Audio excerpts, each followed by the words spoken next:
তো গাইস, প্রথমে তোমরা এই ফানি ভিডিওটা দেখে নাও, এরপরে আমরা এই ফানি ভিডিওর ফানি কমেন্ট গুলো পড়বো। 18 বছরের বার্থডেতে ও এবারে ভেবেই নিয়েছে যে ও 18টা কেক কাটবে, তাই সিটং থেকে ওর বার্থডে সেলিব্রেশন শুরু হয়েছে। এক সপ্তাহ ধরে চলেই যাচ্ছে, শেষ আর হচ্ছে না। কি বলবো, মানে 18 বছরে অবভিয়াসলি বড় হয়ে যাচ্ছে। 18 বছর মেয়েদের তো বলে লিগালি মানে বড় হয়ে যাওয়া। বিয়ের বয়স হয়ে গেছে। বিয়ে না, আজকে ও যা করছে। তো চলিए शुरू करते हैं। ওটা 18 হবে না, 28 হবে।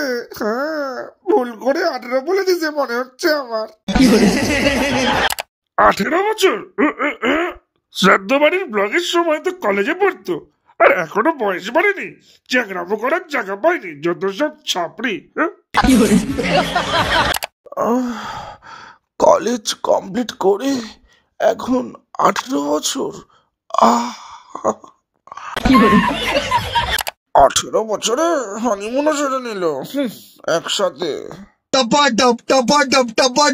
ছাপড়িদের বয়স তো বাড়ে না, 18-র পর 17 হবে। বন্ধুরা, তোমাদের কত মনে হয় ছাপড়ি সুমির বয়স? অবশ্যই কমেন্ট বক্সে কমেন্ট করে জানাও। 12 ভাতারি টাইপ, ক্যারেক্টারলেস, 12টা ছেলেকে নিয়ে ঢলাঢলি ঘুরে বেড়ায়। তুই যদি আমার জায়গায় থাকতিস তাহলে তুই কি করতিস?